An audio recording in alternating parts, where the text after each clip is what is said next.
ಜೀನಾಗೆ ಸಂಪಾದಕತ್ವದಲ್ಲಿ ಜಿಎನ್ಎಸ್ news ಸಾಗರ ಸುತ್ತದ ಆಚೆ ಈಚೆ ಮಂಗಳವಾರದ news ಅಪ್ಡೇಟ್ಗೆ ತಮಗೆ ಸ್ವಾಗತ. ಮುಖ್ಯಾಂಶಗಳು. ನವೆಂಬರ್ನಲ್ಲಿ ಬೃಹತ್ ಭಗವದ್ಗೀತೆ ಅಭಿಯಾನ, ಸಾಗರದಲ್ಲಿ ಪೂರ್ವ ಸಿದ್ಧತಾ ಸಭೆ, ಕೆವಿ ಜಯರಾಮ್ ನೇತೃತ್ವದಲ್ಲಿ ಕಾರ್ಯಕ್ರಮ ಯಶಸ್ಸಿಗೆ ನೂತನ ಸಮಿತಿ ರಚನೆ, ಅಭಿಯಾನ ಕುರಿತು ಅಶೋಕ್ ಭಟ್ ಅಶ್ವಿನಿ ಕುಮಾರ್ ಮಾತು, ಸಹಕಾರದ ಭರವಸೆ ನೀಡಿದ ಶ್ರೀನಿವಾಸ್ ಮೇಸ್ತ್ರಿ, ಹೊಸೂರು ಗ್ರಾಮ ಪಂಚಾಯಿತಿ ಸದಸ್ಯ ಆನಂದ್ ಹರಟೆ ಅವರಿಂದ ಸ್ವಂತ ಖರ್ಚಿನಲ್ಲಿ ಗಿಡಗಂಟೆ ಸ್ವಚ್ಛತೆ. ಈಗ ಸುದ್ದಿಯ ವಿವರ. ಶಿವಮೊಗ್ಗದಲ್ಲಿ ನಡೆಯಲಿರುವ ಭಗವದ್ಗೀತೆ ಪಠಣ ಕಾರ್ಯಕ್ರಮದಲ್ಲಿ ಕನಿಷ್ಠ 25,000 ಜನರನ್ನು ಸೇರಿಸುವ ತನ್ಮೂಲಕ ಏಕಕಂಠದಲ್ಲಿ ಭಗವದ್ಗೀತೆ ಪಠಣ ಕಾರ್ಯಕ್ರಮ ರೂಪಿಸುವ ಉದ್ದೇಶ ಹೊಂದಲಾಗಿದೆ ಎಂದು ಭಗವದ್ಗೀತೆ ಅಭಿಯಾನ 2025ರ ರಾಜ್ಯ ಕಾರ್ಯಾಧ್ಯಕ್ಷ ಅಶೋಕ್ ಭಟ್ ತಿಳಿಸಿದರು. ಸಾಗರದ ಶೃಂಗೇರಿ ಶಂಕರಮಠದಲ್ಲಿ ಮಂಗಳವಾರ ನವೆಂಬರ್ನಲ್ಲಿ ನಡೆಯಲಿರುವ ಭಗವದ್ಗೀತೆ 2025 ಅಭಿಯಾನ ಅಂಗವಾಗಿ ಕರಪತ್ರ ಬಿಡುಗಡೆ ಮಾಡಿ ಅವರು ಮಾತನಾಡುತ್ತಿದ್ದರು. ಶಂಕರಮಠದ ಧರ್ಮದರ್ಶಿ ಅಶ್ವಿನಿ ಕುಮಾರ್ ಹಾಗೂ ವನ್ನಿಕುಲಂ ಕ್ಷತ್ರಿಯ ಸಮಾಜದ ರಾಜ್ಯಾಧ್ಯಕ್ಷ ಆರ್ ಶ್ರೀನಿವಾಸ್ ಮಾತನಾಡಿದರು. ಇದೇ ಸಂದರ್ಭದಲ್ಲಿ ತಾಲೂಕು ಭಗವದ್ಗೀತೆ ಅಭಿಯಾನ ಸಮಿತಿ ಅಧ್ಯಕ್ಷರಾಗಿ ಕೆವಿ ಜಯರಾಮ್, ಉಪಾಧ್ಯಕ್ಷರಾಗಿ ಕೆಎಚ್ ಶ್ರೀಪಾದ್, ಪ್ರಭಾ ವೆಂಕಟೇಶ್, ಭರತ್ ನಾಡಿಗ್, ಕಾರ್ಯದರ್ಶಿಯಾಗಿ ಕೆಜಿ ಸುರೇಶ್, ಪ್ರಧಾನ ಸಂಚಾಲಕರಾಗಿ ಜ್ಯೋತಿ ಮಣೂರು, ನೇತ್ರ ಉಡುಪ, ಜ್ಯೋತಿ ನಂಜುಂಡಸ್ವಾಮಿ, ಸಂಚಾಲಕರಾಗಿ ಗೋಪಿ ದೀಕ್ಷಿತ್, ಬದರಿನಾಥ್, ಏಳಿ ಶ್ರೀಧರ್, ಭಾರತಿ ವೆಂಕಟರಾಮ್, ಸತ್ಯನಾರಾಯಣ್ ಕೆಬಿ, ಸುಜಾತ ಆಯ್ಕೆಯಾದರು. ಕಾರ್ಯಕ್ರಮದಲ್ಲಿ ಮಾಸ Nanjundaswamy, PP Hegde, KV Jayaram, Savita KB, Sujata, Shripad KA, Srinivas Murthy ಇನ್ನಿತರರು ಹಾಜರಿದ್ದರು. ಇದು ನಮ್ಮ ಸ್ವರ್ಣವಲ್ಲಿ ಮಠದ ಗಣಪತಿಗಳಾಗಿರ್ತಕ್ಕಂಥ ಶ್ರೀ ಗಂಗಾಧರೇಶ್ವರ ಸರಸ್ವತಿ ಸ್ವಾಮಿಗಳವರ ಒಂದು ಕಲ್ಪನೆ. ಅವರು ಈಗಾಗಲೇ ಅನೇಕ ಕಡೆ ತಾಲೂಕು ಮತ್ತು ಜಿಲ್ಲಾ ಹಾಗೂ ರಾಜ್ಯ ಮಟ್ಟಗಳಲ್ಲಿ ಅಭಿಯಾನವನ್ನು ಯಶಸ್ವಿಯಾಗಿ ಮಾಡಿ ಪೂರೈಸಿದ್ದಾರೆ. ಪ್ರತಿ ವರ್ಷ ಮಾಡ್ತಾ ಇದ್ದಾರೆ. ಭಗವದ್ಗೀತೆ ಅಂದರೆ ಏನು, ಅದರ ಮಹತ್ವ ಏನು, ಅದರಿಂದ ಜನರಿಗೆ ಏನು ಉಪಯೋಗ ಆಗುತ್ತೆ, ಅದನ್ನು ಯಾಕೆ ಕಲಿಯಬೇಕು, ಯಾಕೆ ಅನುಷ್ಠಾನದಲ್ಲಿ ಇರಬೇಕು ಅನ್ನುವಂತಹ ಮಾಹಿತಿಯನ್ನು ಜನಸಾಮಾನ್ಯರಿಗೆ ತಲುಪಿಸಬೇಕು ಅನ್ನೋ ನಿಟ್ಟಿನಲ್ಲಿ ಶ್ರೀಗಳವರು ಒಂದು ಅಭಿಯಾನವನ್ನು ಮಾಡಬೇಕು ಅಂತ ಈ ಬಾರಿಯೂ ಕೂಡ ನಿಶ್ಚಯಿಸಿ, ಅದರಂತೆ ಈ ರಾಜ್ಯ ಅಭಿಯಾನದ ಮಹಾ ಸಮರ್ಪಣೆಯನ್ನು ನವೆಂಬರ್ 30ನೇ ತಾರೀಕು ಈ ವರ್ಷ ಶಿವಮೊಗ್ಗದಲ್ಲಿ ನಡೆಸಬೇಕು ಅಂತ ಹೇಳಿದಾಗ ನಾವೆಲ್ಲರೂ ಕೂಡ ಒಪ್ಪಿಕೊಂಡು ಇವರು ಎಲ್ಲ ಬಂದಿದ್ದರು. ಈ ಮಹಾ ಸತ್ಕಾರ್ಯಕ್ಕೆ ಯಾರೋ ಒಬ್ಬರು ಅಥವಾ ಇಬ್ಬರಿಂದ ಮಾಡಲಿಕ್ಕಾಗೋದಿಲ್ಲ. ಇದಕ್ಕಾಗಿ ನಾವು ಶಿವಮೊಗ್ಗದಲ್ಲಿ ಒಂದು ಕಮಿಟಿಯನ್ನು ಅವರೇ ಮಾಡಬೇಕು. ನಮಗೆ ಆ ಜವಾಬ್ದಾರಿಯನ್ನು ಕೂಡ ಕೊಡಿಸಿದ್ವಿ. ಅದನ್ನು ನಿರ್ವಹಣೆ ಮಾಡಬೇಕು ನಾವೀಗ. ತನ್ಮೂಲಕವಾಗಿ ಎಲ್ಲ ತಾಲೂಕುಗಳಲ್ಲಿಯೂ ಕೂಡ ಒಂದು ಕಮಿಟಿಯನ್ನು ಮಾಡಬೇಕು ಅಂತ ಹೇಳಿ ನಿಶ್ಚಯಿಸಿ. ಕಮಿಟಿ ಅಂದರೆ ಏನು? ಸಾಗರ ತಾಲೂಕಲ್ಲಿ ಒಂದು ಕಮಿಟಿ ಇರುತ್ತೆ. ಅದಕ್ಕೆ ನಿಮ್ಮ ಕಮಿಟಿಯಲ್ಲಿ ಅಧ್ಯಕ್ಷರು, ಪದಾಧಿಕಾರಿಗಳನ್ನ ನೀವೇ ಚುನಾಯಿಸಿಕೊಂಡು ತನ್ಮೂಲಕವಾಗಿ ಪ್ರಶಿಕ್ಷಣ ಎನ್ನುವಂತಹ ಒಂದು ಕ್ರಿಯೆ ಇದೆ. ಈ ಭಗವದ್ಗೀತೆಯನ್ನು ಲಯಬದ್ಧವಾಗಿ ಸ್ವರಬದ್ಧವಾಗಿ ಕಲಿಯಬೇಕು. ಹಾಗೆ ಕಲಿಯೋದಕ್ಕೆ ಹುಡುಗರು, ಮಕ್ಕಳು ಮತ್ತಿನ್ನು ಯಾರೇ ಇದ್ದರೂ ಕೂಡ ಅವರಿಗೆ ಕಲಿಸ್ಬೇಕಲ್ಲ. ಕಲಿಸೋರಿಗೆ ಪ್ರಶಿಕ್ಷಣ ಅಂತ ಯಾರು ಹೇಳ್ಕೊಡ್ತಾರೋ ಆ ಹೇಳ್ಕೊಡೋರಿಗೆ ಹೇಳ್ಕೊಡು, ಈ ರೀತಿಯಾಗಿ ಹೇಳಬೇಕು ಅಂತ ಹೇಳಿ. ಈ ಪ್ರಶಿಕ್ಷಣ ಮುಗಿದ ನಂತರದಲ್ಲಿ ಎಷ್ಟು ಸಾಧ್ಯವೋ ಅಷ್ಟು ಎಲ್ಲ ಪ್ರೈವೇಟು ಶಾಲೆ ಕಾಲೇಜುಗಳು ಇತ್ಯಾದಿ ಏನಿದೆ ಎಲ್ಲಗಳು ಮತ್ತು ಸ್ಕೂಲ್ಗಳು ಬೇರೆ ಆಗಿದ್ದು ಅದಕ್ಕೆ ಜಾತಿ ಮಾಡ್ತಾ ಇದ್ದೀವಿ. ಯಾವುದೇ ಥರದ ಭೇದ ಇಲ್ಲ. ಪ್ರತಿಯೊಬ್ಬರೂ ಕೂಡ ಇದರಲ್ಲಿ ಭಾಗಿಯಾಗಿ ಕಲಿಬೇಕು ಅಂತಕ್ಕಂಥದ್ದು ಜಗದ್ಗುರುಗಳ ಮಹದಾಸೆ. ಆ ಕಾರಣದಿಂದಾಗಿ ಇಲ್ಲಿ ಏನು ಕಮಿಟಿಯನ್ನು ಮಾಡಲಾಗುತ್ತೆ, ಆ ಕಮಿಟಿಯವರು ಇಲ್ಲಿ ಇರ್ತಕ್ಕಂಥ ಎಲ್ಲ ಪಠ್ಯನೂ ಸೇರಿ ಎಲ್ಲ ಶಾಲಾ ಕಾಲೇಜುಗಳು ಬಂದು 5, 6, 7, 8, 9 ಮತ್ತು PU 1-2 ಹುಡುಗರನ್ನ ವಿದ್ಯಾರ್ಥಿಯನ್ನು ಸೇರಿಸಿ ಅವರಿಗೆ ಇದರ ಬೋಧನೆಯನ್ನು ಮಾಡಿ ಕಂಠಪಾಠ ಮಾಡಿಸಿ ಅವರು ಅದನ್ನು ಸ್ಪಷ್ಟವಾಗಿ ನಿರಂತರವಾಗಿ ಹೇಳುವಂತೆ ಕಲಿಸ್ತಕ್ಕಂತಹ ಒಂದು ಕೆಲಸ ಈ ಶಿಕ್ಷಕಿಗೆ ಮಾಡ್ತಕ್ಕಂಥದ್ದು. ಅದಕ್ಕಾಗಿ ನಾವು ಇವತ್ತು ಸಭೆ ಸೇರಿ ಒಂದು ಕಮಿಟಿಯನ್ನು ಮಾಡಿ ಯಾರ್ಯಾರು ನಂತರದಲ್ಲಿ ಕಂಠಪಾಠ ಮಾಡಲಿಕ್ಕೆ ಹೇಳ್ಕೊಡ್ಲಿಕ್ಕೆ ರೆಡಿ ಆಗ್ತಾರೆ ಅಂಥವರು ಕೂಡ ಇದರಿಂದ ಕಾಣುತ್ತೆ ಗೊತ್ತಿದೆ. ಅವರು ಮುಂದೆ ಹುಡುಗರಿಗೆ ಹುಡುಗಿಯರಿಗೆ ಎಲ್ಲ ಪಾಠವನ್ನು ಹೇಳ್ಕೊಡ್ತಾರೆ. ಸುಮಾರು ದೊಡ್ಡದಾಗಿರ್ತಕ್ಕಂಥ ಈ 11ನೇ ಅಧ್ಯಾಯ ಕಂಠಪಾಠ ಮಾಡೋದು ಸುಲಭ ಅಲ್ಲ, ಯಾಕಂದರೆ ಶ್ಲೋಕಗಳು ತುಂಬ ಇದೆ. ಆದಾಗ್ಯೂ ಕೂಡ ಗುರುಗಳು ಹೇಳಿರ್ತಕ್ಕಂಥದ್ದು ಸೆಪ್ಟೆಂಬರ್ 29 ಪ್ರಶಿಕ್ಷಣ ಮುಗಿಬೇಕು ಅಂತ ಹೇಳಿದರು. ಬಟ್ ಅದಕ್ಕಿಂತ ಮುಂಚಿತವಾಗಿ ಮುಗಿದ ಮಾತ್ರ ನಾವು ಹುಡುಗರಿಗೆ ಹೆಚ್ಚಿನ ರೀತಿಯಲ್ಲಿ ಅದನ್ನು ಕಮ್ಯುನಿಕೇಟ್ ಮಾಡಲಿಕ್ಕೆ ಸಾಧ್ಯ ಆಗುತ್ತೆ. ಆದ್ದರಿಂದ ನಾವು ಸೆಪ್ಟೆಂಬರ್ 29 ಕಾಯೋದು ಬೇಡ. ಅಷ್ಟರೊಳಗೆ ಈ ಪ್ರಶಿಕ್ಷಣ ಅನ್ನೋದನ್ನು ಡೆವಲಪ್ ಮಾಡಿಕೊಂಡು ಹುಡುಗರಿಗೆ ಯಾವ ದಾಖಲೆಯಲ್ಲಿ ಹೇಳ್ಕೊಡ್ಬೇಕು ಅನ್ನೋದು ಅಷ್ಟರೊಳಗೆ ನಿಮಗೆ ಗೊತ್ತಾಗುತ್ತೆ.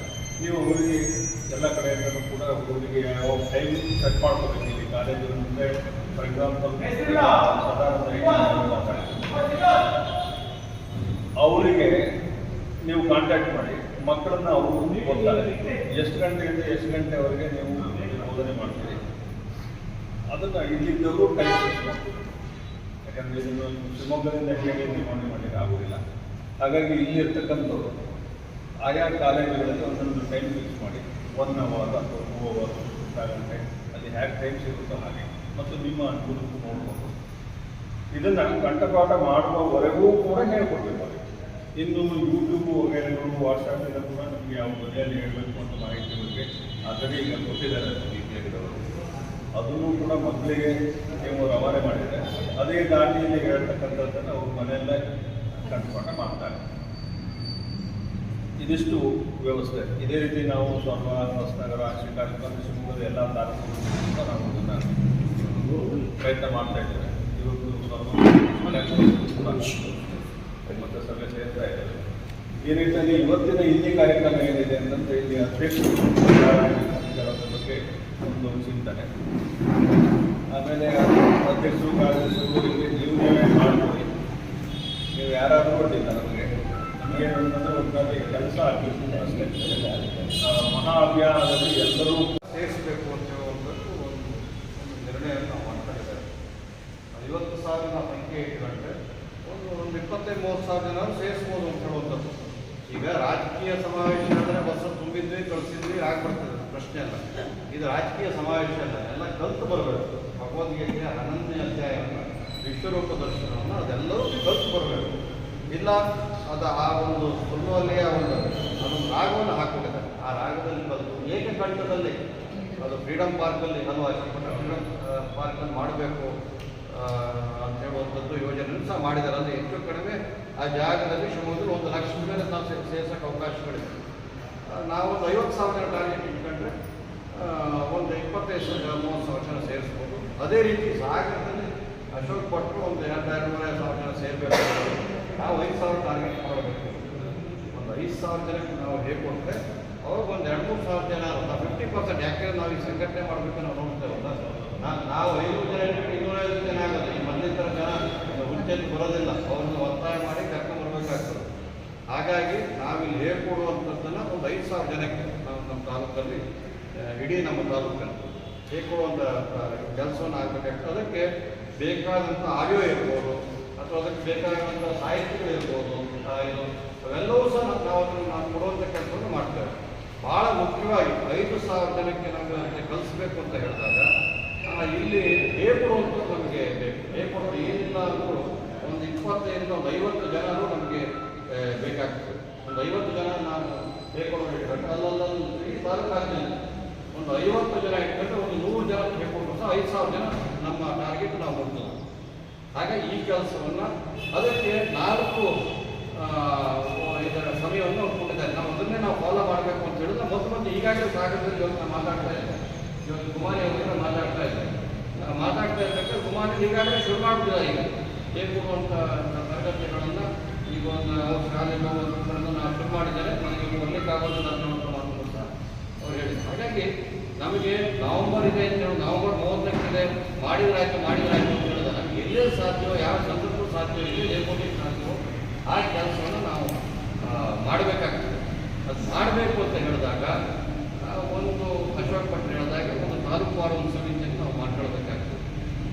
ಅದು ಮಾಡ್ಕೊಂಡಾಗ ಅವಾಗ ನಮಗೆ ಸದೃಢವಾಗಿ ಕೆಲಸ ಮಾಡಲಿಕ್ಕಾಗ್ತದೆ. ಒಂದು ಚಾಲನೆ ಕೊಡಬೇಕು.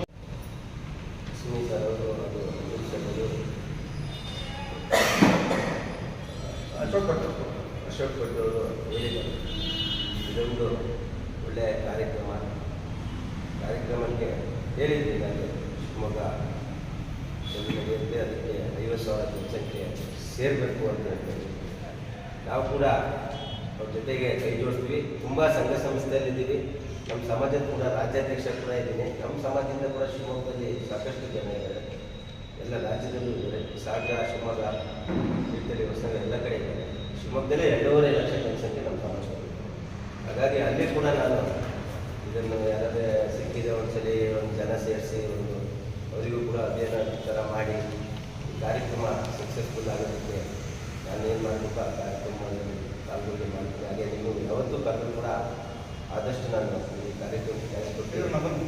ಈ ಕಾರ್ಯಕ್ರಮ ಸಕ್ಸಸ್ ಆಗೋಕ್ಕೆ ಸಾಗರ ತಾಲೂಕಿನ ಹೊಸೂರು ಗ್ರಾಮ ಪಂಚಾಯಿತಿ ಸದಸ್ಯ ಆನಂದ್ ಹರಟೆ ತಮ್ಮ ವಾರ್ಡ್ ವ್ಯಾಪ್ತಿಯ ಗಿಡಗಂಟಿಗಳನ್ನು ಸ್ವಚ್ಛಗೊಳಿಸುವ ಕೆಲಸಕ್ಕೆ ತಾವೇ ಸ್ವಂತ ಹಣ ಹಾಕಿ ಮಾದರಿಯಾಗಿದ್ದಾರೆ. ಬಹುತೇಕ ಸದಸ್ಯರು ಪಂಚಾಯಿತಿಯಿಂದ ಹಣ ಖರ್ಚು ಮಾಡಿಸಿ ತಮ್ಮ ತಮ್ಮ ಗ್ರಾಮ ಪಂಚಾಯಿತಿ ವ್ಯಾಪ್ತಿಯ ವಾರ್ಡ್ಗಳಲ್ಲಿ ಸ್ವಚ್ಛತೆ ಹಾಗೂ ಗಿಡಗಂಟಿಗಳನ್ನು ಕಟಾವು ಮಾಡುವ ಕೆಲಸ ಮಾಡುತ್ತಾರೆ. ಆದರೆ ಆನಂದ್ ತಾವು ದುಡಿದ ಹಣದ ಒಂದು ಭಾಗವನ್ನು ವಿನಿಯೋಗಿಸಿ ಗಿಡಗಂಟಿಗಳನ್ನು ಕಟಾವು ಮಾಡಲು ಬಳಸಿ ಮಾದರಿಯಾಗಿದ್ದಾರೆ. ಇದು ಮಂಗಳವಾರದ ಸಮಗ್ರ ಸುದ್ದಿ. ನಿರಂತರ ಸುದ್ದಿಗಾಗಿ ನೋಡ್ತಾ ಇರಿ GNS ನ್ಯೂಸ್. ನಮಸ್ಕಾರ.